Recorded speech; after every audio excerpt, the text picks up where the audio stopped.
it's really a big audience today for a very important topic.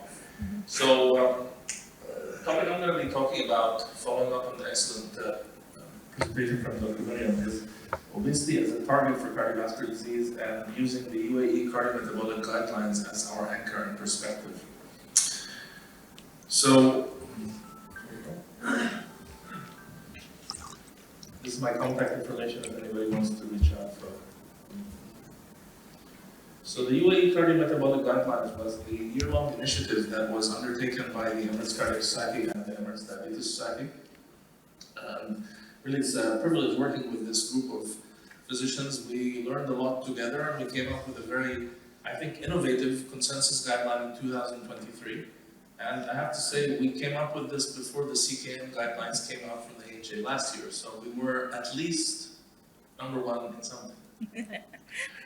So, there was actually a very important unmet need, which I think Dr. Mariam very nicely elucidated.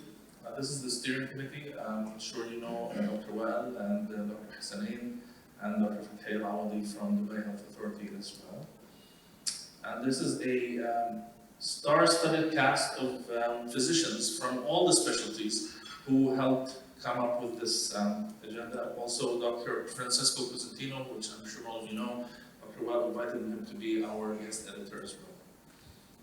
So I think this is a key component of this picture, right? We have the global prevalence of obesity and cardiovascular disease. This is what's now known as a syndemic, a dual pandemic, as it were, of obesity and cardiovascular disease. And by 2030, we believe 1.5 billion people are going to be living with obesity. And this is tied in directly to cardiovascular disease, as you have seen. And our prevalence in the dark blue there is looking pretty high. So this sad statistic keeps getting said multiple times. Okay, this is a more recent update from 2020. 34% of deaths in the UAE are due to cardiovascular disease and causes most of the deaths year on year on year. So we need to do something in terms of public health prevention to have this number come down and do something about it. So we have seen this. The cardiovascular disease risk factors are mostly modifiable, and this is sort of a snapshot of what you just heard. But again, coming up, the most prevalent risk factor appears to be overweight and obesity, and it keeps getting worse and worse and worse. So I just want to give you a little bit of a perspective. During the COVID pandemic, I'm a cardiologist, we learned COVID. We all learned to be COVID doctors, right?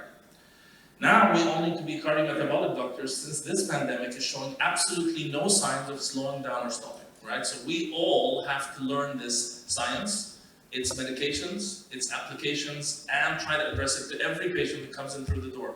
Whether it's an AFib patient coming with palpitations, or somebody coming in for an ICD check, or somebody coming into the diabetes clinic, or somebody coming in with lower limb edema. We need to invest in all of the elements of this so we can attack this problem at every stage, which we will all see at some point in time. So, in addition to the cardiometabolic guidelines, this was actually taken up by the Dubai Health Authority, the health insurance regulator, and this is one of the policy tracks that the society has been following. For the insurance and the regulator to take this upon themselves as a standard of care. This is called IJADA, this is part of the Dubai Health Insurance Corporation, and that's another layer of implementation that we thought was extremely important. We can say whatever we want, if insurance isn't going to approve it, it isn't going to get done, right? So this is basically the IJADA guideline. It's basically an adaptation, it's a more updated version, it's an adaptation of the same cardiometabolic guideline. We address obesity front and center in this because we realize that this is something that the insurance is not covering. You all know that none of the obesity drugs are covered by the national health insurance at all. It is off the formulary list. So we wanted to address this in a very concrete manner.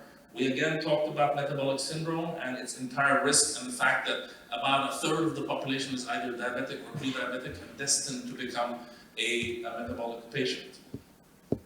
So we also wanted to highlight the fact, again, this is part of the insurance guideline, not the cardiometabolic guideline. This is a year after the cardiometabolic guideline, looking at obesity in parallel to prediabetes and talking about insulin resistance in the top line, as you see here. And we made the definitions very clear. We did use the European cutoff points, as Dr. Mariam mentioned, but maybe that should be revised to accommodate the population. So the management algorithm, as you see, encompasses different phenotypes. So we have the diabetic with hypertension, the diabetic with ASCVD, the patient with erectile dysfunction, patients with diabetic foot. patients with AFib and diabetes, and patients here, also on the second page, with diabetes, obesity, and non-alcoholic fatty liver disease or MASH. And we encompass all of the elements that can be useful or have an evidence base in these patients. This is a means for physicians to have a tool so they have no arguments when the insurance says, no, I'm not approving, okay? So it's a very comprehensive approach, and we're looking at every one of the elements that has this cardiometabolic abnormality or therapy. So sleep apnea is also mentioned, because also, for some reason or other, you can do a polysomnogram, but they will not cover your CPAP machine. So here's another problem that we have to tackle at the insurance level. Now, we also talked about the cardiometabolic therapies, recommendations for management of obesity, and we specifically mentioned that there is plenty of data and evidence for semaglutide, yet this is not quite available for tirzepatide yet. So when we look at the risk factors for different types of cardiovascular disease, it's not just MI now. We have to talk about other things. We've realized from the SELECT study that there's a lot of opportunity for myocardial infarction and coronary heart disease, but what about heart failure? What about peripheral artery disease? What about atrial fibrillation? All of that is now impacted by cardiometabolic risk factors. So obviously you have age, gender, genetics, and race. This is something that we have abundantly in the region, but we also have a lot of modifiable risk factors such as insulin resistance, obesity, smoking, inactivity, high blood pressure, and unfortunately we have an increasing incidence of smoking, especially amongst young people. So we're not only looking at ASCVD, we're also looking at heart failure and AFib as an expansion of the cardiometabolic disorders. So you've seen this graph, and basically it's telling us, and this is back almost 6 years ago now, that there's a lot of patients that are either obese or overweight, and it's the same in males and females. So nobody is spared this disease. There is no longer this protection that we used to think in the past. Now this, of course, is the ACC-AHA cardio-kidney metabolic syndrome, which is dramatic and very important because it's telling us that everything starts here. Everything starts here. Dysfunctional adipose tissue leading to the abdominal obesity, impaired glucose tolerance, progression of risk factors which also co-multiply to each other, subclinical disease, and now they have included subclinical heart failure, subclinical cardiovascular disease, CKD is now included, so all of us have to learn about CKD as well. And then finally, you see the final stage, which is most cardiologists are seeing those patients. We have a tremendous opportunity, years actually, of dealing with stage 1 and 2, and even detecting at stage 3. But this is not happening. Public health is not investing in these stages. We're only investing in hospital-based medicine, and therefore the acuity is tremendously higher, and the costs are going on year after year. So this is really the segment that I think we have a lot of work to focus.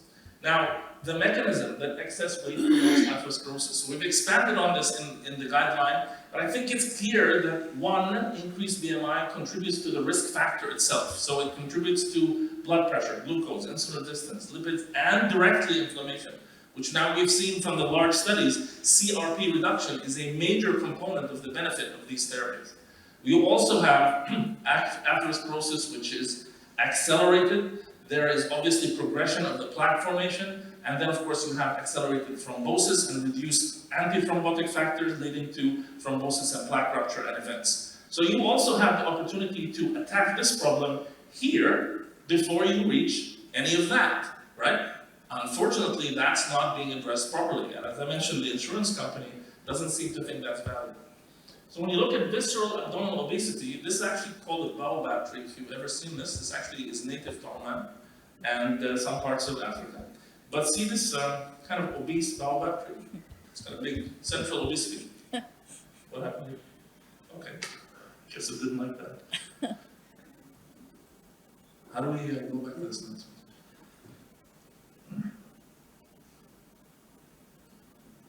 Okay. So I think we've been doing something wrong for decades. We've been trying to snip at the branches of the tree, right? Does that make sense? We're attacking the blood pressure, then we're attacking the heart failure, then we're looking at little bits and pieces. Why don't we attack the thing from its trunk? Why don't we cut it off at the root? If obesity is the root of pretty much all cardiometabolic disease, what are we doing about it? So let's think about this concept here. A lot of work has gone in terms of residual risks. Residual risks is what? It is the risk remaining after LDL is controlled. Everybody used to think that when you control LDL, everything's going to be fantastic. Many studies have shown that's not true. You have about 40% residual risk. So what have we done? We've lowered the LDL even further. We get now to almost 10 milligrams per deciliter with PCSK9 inhibitors. Fantastic. Does the risk go to zero? No, it doesn't. What about inflammation? So many studies on inflammation, including colchicine and IL-6 inhibitors, still don't give you zero. What about thrombotic risk? So we have long-term antiplatelet and dual antiplatelet. We attacked triglycerides with the REDUCE-IT study. We looked at hypertension with so many studies using ACEs and ARBs. We've added the SGLT2 and GLP-1 receptor class, and we still are not attacking the problem. Why? Because we're looking at the branches. This is already too late. Patients have already developed events. Every one of these studies are looking at secondary prevention. Isn't that right? So we're not actually attacking the root of the problem at the beginning. So this is what we've been doing for years. We're snipping at the branches of the tree, doing small interventions. In fact, it's time to tackle the root of the problem and cut off the cycle from its origins. Sorry, I'm not very good with graphics, but this is what a surgeon should do, right?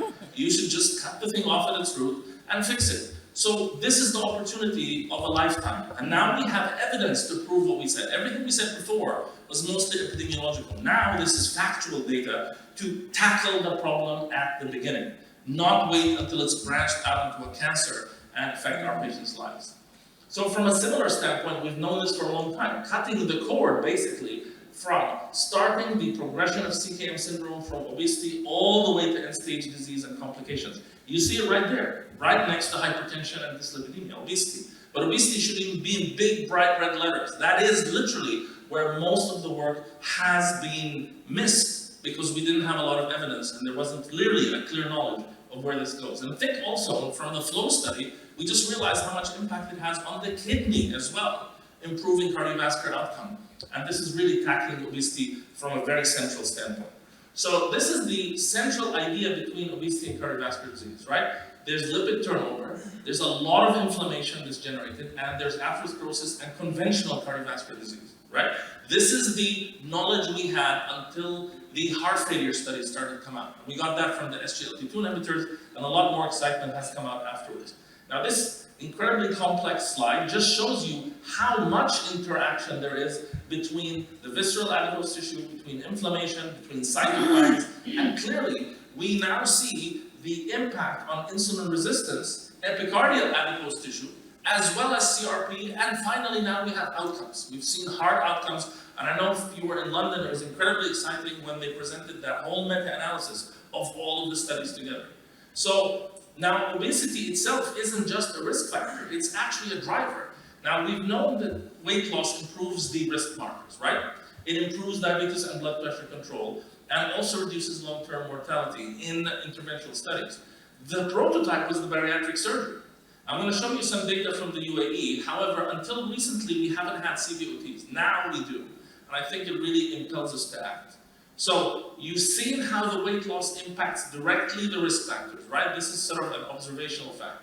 Now, what about the interventional studies? And I won't go into this in any detail. The interventional study, which was surgery, SOS in green, was positive. SELECT study in green was positive. Many other therapies were not. So think about that. We're getting a parallel from the GLP-1 receptor class that comes from surgery. So this is actually from the Look Ahead study, and this was a diet lifestyle intervention. And in patients with diabetes, MACE was reduced only in weight loss responders. So it was driven by the weight loss response, and it is significant, and it's over many years, 10 years of doing lifestyle diet intervention. But it's almost impossible to do in real life, isn't it, right? We've tried it with everybody, including myself. I'll raise my hand and say, really, I've tried this. It's very tough. So bariatric surgery. Bariatric surgery actually showed reduction of fatal cardiovascular events over 18 years of follow-up and total cardiovascular events in patients with obesity. This is the SOS study. Now, this is something I'd like to share because this is local data from Cleveland Clinic, Abu Dhabi. I was part of the writing on this. So this is the large database that they've had since day one of all bariatric surgeries, and it was actually published in the American Journal of Surgery. And this is looking at metabolic surgery and cardiovascular risk reduction in the UAE. It's a very interesting approach, and I think it really tells you what we've been missing at this point. So they had 828 patients, patients on metabolic bariatric surgery registry, and then when we went down and we did their cardiovascular risk score, based on Framingham and Euroscore, right? In addition, we looked at their individual risk factors. So look at the change from surgery, right? This is before and this is 1 year after. The weight in kilograms, 112 goes down to 80, very strong p-value. BMI 42 down to 30. A lot of other risk factors, as you see, are getting controlled. The total cholesterol, the LDL, all these statistically significant, as you see there, with multiple p-values. So what we did was we tried to superimpose the European scoring system of risk. And this is before surgery. So we had 28 patients with a low score, 65 patients with a moderate score, and 40% of the patients were high or very high risk. Okay? After bariatric surgery, by 1 year, see what happens. Only 18 patients remain high and very high risk. 90 patients become low risk because you've modified their risk factors. That's just scoring. This is an outcome. This is based on scoring only. And this is something that I found working with the surgical group. Surgeons define optimal weight loss as more than 20%. So what we went back and looked at is patients who had less than 20%. Did they have a benefit? In fact, there's a continuous hazard ratio of improvement, even if you're only losing 10 to 20% of the weight. So what you're getting from surgery is clearly an impact on a reduced cardiovascular risk score. And if you look at the suboptimal versus the optimal patients, both reduce the Framingham risk score significantly, from 7 to 4 and 7.2 to 3. So any amount of weight loss, whether it's 20%, which is the big amount that surgeons expect, or less, you're getting a lot of benefit in terms of your calculated risk. And our fellow actually created this beautiful heat map, which you can see exactly what happens when you have more than 20% loss, up to 50% loss, how low your risk score can become. Remember, these are all young patients undergoing bariatric surgery. And this is going to impact them lifetime. So we can also calculate their lifetime projected risk of cardiovascular disease. Now, if you look at the individual factors, you see the HbA1c, it's basically coming from 6.4 down to 5.8. You can almost say there's regression, significant reduction of hypertension and dyslipidemia. So can everybody have metabolic surgery? No, that's not practical, right? We have to invest in another approach. So you know the GLP-1 receptor class has had this ability, magical ability I would say, to have a lot of other effects. So not only does it decrease the weight, but it has a lot of background effects that we've discovered over time. So decreases directly inflammation, ischemic injury, has some impact on the heart rate, but also on the plaque stabilization and inflammation endothelial function. Until the SELECT study, this was mostly theoretical. Okay? Now we have hard evidence to its impact on atherosclerosis. But it also has some impact on the kidney, which we've seen from flow. There's cardioprotection. Of course, there's reduction in inflammation. Of course, there's the direct metabolic effect, which is glycemic control. But all of the factors do not explain its profound effects that we've seen in the recent studies. So this is all the GLP-1s, without going into any of this is diabetes patients. This is a significant reduction overall in MACE, cardiovascular death, all-cause mortality, heart failure, hospitalization, which was a new one, and renal endpoint. And this is all the GLP-1s measured together. So as I mentioned, the SELECT study had a specific impact that was now something very impressive. And I know it's going to be discussed by Professor Neda shortly, but I just want to highlight to you, this is remarkable. In the SUSTAIN and PIONEER 6, this is type 2 diabetes and high cardiovascular risk. So expect it to work in diabetics. It's very powerful, and we have a very strong endpoint here, which is the cardiovascular events. So the significant reduction here was CV death, non-fatal MI, non-fatal stroke. So we now have to explore beyond the diabetic patient, in the obese patient only with atherosclerosis. Are we going to get this information? So that was SELECT, and the inclusion criteria, specifically, you could not be a diabetic. So this excluded patients with diabetes, very strict metabolic approach. And these patients had MI, stroke, or peripheral artery disease. The whole gamut of atherosclerosis, 17,000 patients. Of course, the weight went down. That's an obvious, that's a given. But beyond that, remarkable change in the CRP and a 20% reduction of MACE. What does that sound like? That sounds like the study we saw, the Fourier study, PCSK9. Wait a minute. This is not a lipid study. This is a study in atherosclerosis and obesity without diabetes.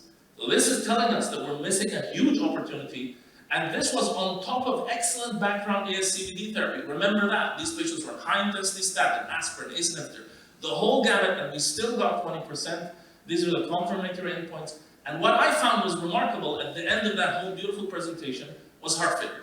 There was always some doubt, does the GLP-1 work on heart failure or not? So this was a clue. And then of course, if you look at, this is now the new frontier of cardiovascular disease. As I mentioned in the beginning, we're not just tackling atherosclerosis here. We're talking about heart failure, metabolic cardiomyopathy, and kidney disease. Heart failure and type 2 diabetes is probably the largest and most predominant and hidden finding. This is what the ADA has come up with in the consensus guideline that was published 2 years ago. It is the hidden and most commonly ignored complication of diabetes, isn't it, right? So if you think about that, HFpEF is actually a cardiomyopathy that is driven by metabolic and inflammatory disease. Obesity is integral to heart failure with preserved ejection fraction. All the studies we did before, vasodilator studies, were basically negative, including if you believe Paradigm. Why? Because we're tackling the wrong component. It's not a hemodynamic disorder in as much as an inflammation. So we know that it's increasing, and mortality is as bad as HFrEF. It's heterogeneous, but it's associated with the same comorbidities: obesity, hypertension, diabetes, and inflammation. And there's now been a pathophysiological link between obesity and HFrEF, which has now been confirmed through randomized interventions. And when you improve the obesity phenotype in HFpEF by tackling obesity, this improves quality of life, exercise tolerance, and even echocardiographic measures of diastolic dysfunction. So coming back to the root of disease, in HFpEF, 80% of patients have overt HFpEF, more than the general population. Obesity is critical in the HFpEF pathophysiology. Excessive body fat promotes all of the risk factors plus insulin resistance and impairs cardiac skeletal muscle. And finally, abdominal fat is an independent predictor of physical function in HFpEF. So, why not get rid of the base of the tree? Why are we attacking all of the branches? We've spent decades treating HFpEF, and the only thing that came out positive was what? SGLT2 inhibitors, right? Are we surprised? No, it tackles the same inflammatory component. So, obesity clearly increases HFpEF. It's very clear that when you have a higher BMI, your incident HFpEF higher than obese and lean is very elevated. And when we look at the HFpEF diagnostic algorithm, what is the number one? Right there, obesity is the first part of the calculation. If you have a patient with normal ejection fraction, shortness of breath, if they're obese, hypertensive, and elderly, with a 90% probability, but a BMI of 90% takes 2 points in the scoring system. You almost don't need to do an echo on these patients, right? So, the phenotype is a hemodynamic one, right? There's increased epicardial fat, there's pericardial restraint. When they exercise, their right atrial pressure and left pressure goes up, and they have a stiff ventricle. The ejection fraction is normal, it's banging away, it just cannot fill properly. Why is that happening? Well, this is the evolution. We thought it was called diastolic dysfunction from heart failure. Now we think there is microvascular circulation, there's also inflammation and direct myocardial injury, and you can actually see it in multiple different ways. And this is a very nice model that incorporates inflammation as well. Guess what? We just took that same model from inflammation and cardiovascular disease coming in obesity, right? It's systemic inflammation. It doesn't spare any organs. It infects the kidney as well as the heart. And when you look at interventions such as surgery, reduces LV mass after bariatric surgery. I know it's a small study, but it's very accurately done. And heart failure in this retrospective registry was significantly reduced compared to the non-surgical controls. Now remember, the old GLP-1 receptor studies were what? Focused on atherosclerosis, right? Not heart failure studies, right? So this is the ELIXA leader sustain 6 in diabetic patients. Minority of these patients, less than 20%, actually had heart failure. So the meta-analysis showed a positive guide. It wasn't proven, but we have this. In these studies, there was a signal for reduction of heart failure hospitalization in the diabetes heart failure studies.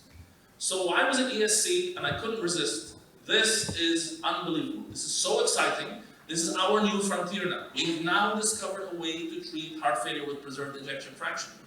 So they actually did, this is Sabbour's presentation from ESC. It's actually on the website. You can look at this. They looked at all of the patients in SELECT, FLOW, STEP-HF, and STEP-HF diabetes. All of these GLP-1 studies in patients with and without diabetes, with the heart failure cohort being in the middle here. So of these very large cohort of patients, renal, diabetes, non-diabetes, coronary artery disease, there are about 2,000 patients age group who actually had HFpEF.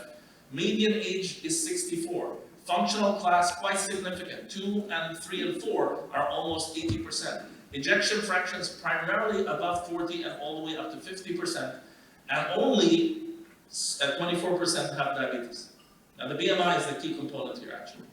So if you go through the data, this is what we see. Remarkable reduction of CV death or heart failure hospitalization. It looks almost the same as the empiric outcome study that was published in 2014. This is not a heart failure therapy, but clearly it is. And when you look at its impact on CRP and NT-proBNP, whether you have AFib or no AFib, there's a significant reduction of both CRP and NT-proBNP. So impacting heart failure and inflammation simultaneously in a therapy that was thought only to work in atherosclerosis and diabetes. So really, this is something remarkable. Now, the most interesting presentation that I found was Scott Solomon's presentation about the ECHO sub-study. So this was the STEP-HF ECHO sub-study. As you know, these patients were heavily screened to get the right phenotype, and these patients had 47% LV hypertrophy, 71% with reduced diastolic parameters, 82% left atrial enlargement. No doubt that these patients had diastolic dysfunction to a severe degree by the time they were enrolled. Now look at what happened to the left atrial volume. It decreased in the semaglutide arm. Decreased significantly, regardless of age, sex, BMI, CRP, or diabetes status. And diastolic function. Remarkable improvements in diastolic function, EA ratio, E-wave velocity, and E to E prime. So it's causing a conformational change in the myocardium in patients with heart failure and preserved ejection fraction who did not specifically have diabetes or coronary disease. So I think we are at the cusp of something quite remarkable. Just when the SGLT2 inhibitors came out and the cardiologists stole it to be a heart failure drug, and then the nephrologist bought it to be a renal drug, I think we've fallen into something that has been eluding us for decades, right? A way to treat obesity and its complications earlier than developing diabetes, earlier than developing all of the long downstream effects. Thank you all very much.